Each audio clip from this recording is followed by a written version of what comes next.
اللہ نے تمہیں پیسے دیے ہیں, نئی گاڑی تم نے خریدی ہے, چھوٹے بچے کا جوتا کیوں باندھ دیا آگے تم نے؟ جوتا باندھنے سے اگر یہ ایکسیڈنٹ سے, حادثے سے گاڑی بچ سکتی ہوتی ہے تو پھر پاکستان کے جتنے PIA کے جہاز ہیں سب پر باندھ دینا چاہیے, سب پہ جوتے لٹکے ہوئے. عجیب تم نے فلسفہ تراشا.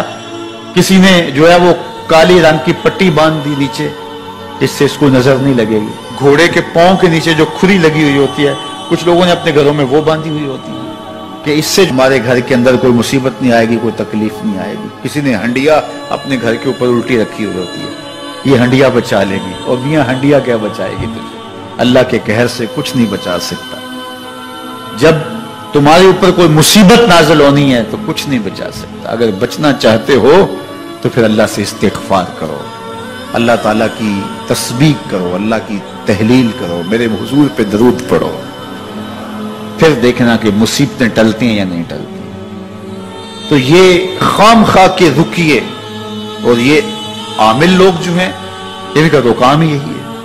ان کا کام چلتا ہے لوگ ذوف الاعتقادی میں مبتلا رہے ہیں, اور یہ کہہ دیتے ہیں کہ آپ کے خاندان میں ایک منحوس عورت ہے, یہ اس کا کیا ہوا ہے, تو کوئی نہ کوئی منحوس تو پہلے ہی انہوں نے طے کر رکھی ہوتی ہے, فوراً ذہن وہاں جا کلک ہو جاتا ہے. اس کا نون سے نام شروع ہوتا ہے, اس کا کاف سے نام شروع ہوتا ہے, اس کا جیم سے نام شروع ہوتا ہے, تو پورے خاندان میں کسی کا نام کاف, نون یا جیم سے تو شروع ہوتا ہی ہوگا, یا دوستوں میں, تو فوراً ذہن جو ہے ادھر منتقل ہو گیا. اب یہ بابا جی نے بتا دیا ہے, ہاں ہاں ہاں اس نے یہ بات کی تھی, کچھ باتیں یاد آنے لگی. اس کاف سے شروع ہونے والے نام کے ساتھ نفرت پیدا ہو گئی. اس بابے نے نفرت کا کاروبار کیا. اس نے تو 100 روپے 200 روپے لے لیے, لیکن دو انسانوں کے اندر نفرت ڈال دی. اس کا گریبان کل قیامت کے دن پکڑا جائے گا. ان ملنگوں کے پاس, ان ذوف الاعتقادی کو پھیلانے والوں کے پاس کبھی نہ جاؤ. تمہیں مصیبت پڑی ہے, تمہیں لگ رہا ہے کہ شاید میرے اوپر جادو ہے, تو پڑھو نا سورہ بقرہ, جادو جڑ سے اکھڑ جائے گا. 40 دن اپنے گھر میں سورہ بقرہ پڑھو, برکت ہوگی. کہتے ہیں مولوی صاحب 40 دن تو نہیں پڑھی جا سکتی, 2.5 پارے, ہمیں کوئی تعویذ ہی کرتے ہیں. ہم شارٹ کٹ چاہتے ہیں نا, روزانہ صبح 2.5 پارے سورہ بقرہ پڑھے, یہ تو ہم سے نہیں پڑھی جائے گی. تو آپ کوئی تعویذ ہی لکھتے ہیں. کاروبار میں برکت نہیں, میں کہتا ہوں پڑھو نا سورہ واقعہ, 3 رکوع ہیں, برکت ہوگی. ہم کہتے ہیں ہمیں تعویذ ملنا چاہیے, بس وہ ہم گلے میں رکھ دیں, بٹوے میں رکھ لیں, پرس میں رکھ لیں, اور ہمارا کام ہو جائے, ہمیں کچھ بھی نہ پڑھنا پڑے, ہمیں وضو تک نہ کرنا پڑے, نماز نہ پڑھنی پڑے, اور برکت ہو جائے. ایسے برکت تو نہیں آتی. اس لیے چھوڑو ان کی جان, آؤ قرآن مجید پہ آؤ, آؤ سجدوں پہ آؤ, آؤ دعاؤں پہ آؤ. سحری کے وقت اس کی رحمتیں آواز دے رہی ہوتی ہیں, حل من مسترزقن, ہے کوئی رزق مانگنے والا, اور تم اس وقت سوئے ہوئے ہو, سارے دن ٹھوکریں کھاتے ہو. آؤ نا اس وقت جھولی پھیلا کے, ہاتھ پھیلا کے کہو مالک تو جھولیاں بھر دے. تو پھر دیکھنا, میرا بیٹا سالم مشرکین کی قید میں ہے اور میں فاقوں کی حالت میں ہوں. تو فرمایا آل محمد کے پاس ایک سیر جو ہیں بس, اس کے علاوہ ہمارے پاس بھی کھانے کے لیے دنیاوی اسباب نہیں ہیں. کہا صبر کرو اور اللہ سے ڈرو, اور لا حول ولا قوت الا باللہ کثرت کے ساتھ پڑھو. یہ ایسا وظیفہ ہے, ایک حدیث پاک میں آتا ہے کہ یہ 99 بیماریوں کا علاج ہے. اس میں سب سے کم درجے کی بیماری ہم اور غم ہے. یہ دکھوں کا مداوع ہے, مشکلات کا علاج ہے, اور یہ وظیفہ میرے حضور نے بتایا. حضرت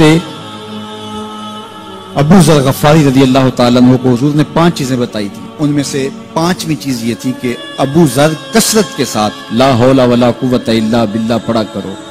فرمایا عرش الہی کے نیچے ایک خاص خزانہ ہے, یہ وظیفہ وہاں سے آیا ہے.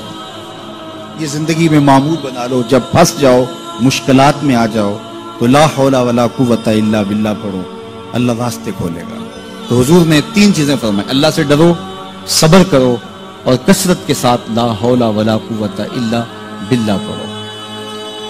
وہ فرماتے ہیں کہ میں یہ عمل شروع کیا, ابھی گھر میں بیٹھا ہی تھا کہ دروازے پہ دستک ہوئی. تو میں اٹھا کہ دروازہ کھولوں دیکھوں کہ کون ہے. تو دروازہ کھولا, دیکھا میرا بیٹا کھڑا ہے اور اس کے پیچھے 100 اونٹ کھڑے ہیں. تو میں نے کہا کہ تم اور یہ اونٹ؟ کہا مجھے موقع لگ گیا, میں ان کی قید سے بھاگ آیا. وَيَرْزُقْهُ مِنْ حَيْثُ لَا يَحْتَسِبُ، وہ تمہیں وہاں سے رزق دے گا جہاں سے تمہیں گمان بھی نہیں۔ اس کے ہو کے تو دیکھو، اللہ اکبر، اللہ کے ہو جاؤ تو پھر وہ تمہاری ضرورتوں کا کفیل ہو جائے۔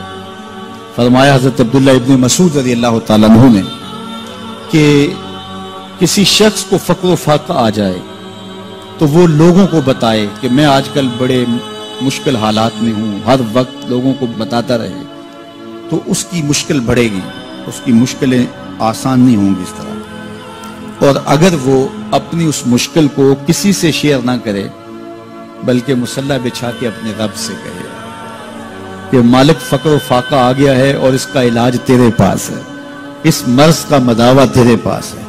حضرت عبداللہ ابن مسعود فرماتے ہیں کہ رسول کریم نے فرمایا جلد یا بدیر اللہ اس کو مالا مال فرما دے گا۔ یہ بھی کبھی کر کے دیکھو، مشکل آ جائے، فاقہ آ جائے۔ اور قرآن مجید کا دل سورہ یاسین ہے، جس نے ایک مرتبہ سورہ یاسین کی تلاوت کی اللہ 10 مرتبہ قرآن پڑھنے کا ثواب عطا کرے۔ اور کتنا بڑا اجر ہے، آپ ایک سال میں بھی شاید 10 قرآن مجید نہ ختم کر سکیں اور سورہ یاسین پڑھیں تو 10 مرتبہ قرآن مجید پڑھنے کا ثواب نصیب ہوگا۔ تو اپنی صبح کا آغاز سورہ یاسین سے کیا کریں، نماز فجر کے بعد اشراق تک سورہ یاسین پڑھ لیا کریں۔ سورہ یاسین اگر آپ پڑھ کے اپنے دن کا آغاز کرتے ہیں آپ کا سارا دن خیر سے گزرے گا۔ اس دن اگر کاروبار کریں گے تو برکت ہوگی، اس دن بہت ساری بیماریوں سے، آفات و بلیات ارضیہ اور سماویہ سے بچے رہیں گے، لوگوں کے شر سے، حادثات سے محفوظ رہیں گے۔ میرے حضور نے ارشاد فرمایا قرآن مجید میں ایک سورت ہے جس کی 30 آیات ہیں، اگر کوئی شخص اس کی تلاوت کرتا ہے تو وہ سورت پڑھنے والے کی شفاعت کرتی ہے اور اتنی بار شفاعت کرتی ہے کہ اس کو بخشوا کے چھوڑتی ہے۔ وہ سورت کون سی ہے؟ وَهِيَ تَبَارَكَ الَّذِي بِيَدِهِ الْمُلْكُ، یہ سورۃ الملک ہے، 30 آیتیں ہیں۔ جو شخص اس کی تلاوت کرے یہ اتنی بار سفارش اللہ کی بارگاہ میں کرتی ہے کہ اپنے پڑھنے والے کو بخشوا کے چھوڑتی ہے۔ تو اپنے دن کا آغاز سورہ یاسین سے کریں اور اپنی شب کا آغاز سورہ ملک سے کریں۔ سونے سے پہلے سورہ ملک کی تلاوت ضرور کر لیں، انشاءاللہ اس سے رات برکت سے گزرے گی۔ جس نے ایک دن میں 100 مرتبہ سبحان اللہ و بحمدہ پڑھا، کتنی مرتبہ؟ 100 مرتبہ کیا پڑھا؟ سبحان اللہ و بحمدہ، فرمایا کہ اس کے گناہ سمندر کی جھاگ کے برابر بھی ہوں تو اللہ معاف فرما دے گا۔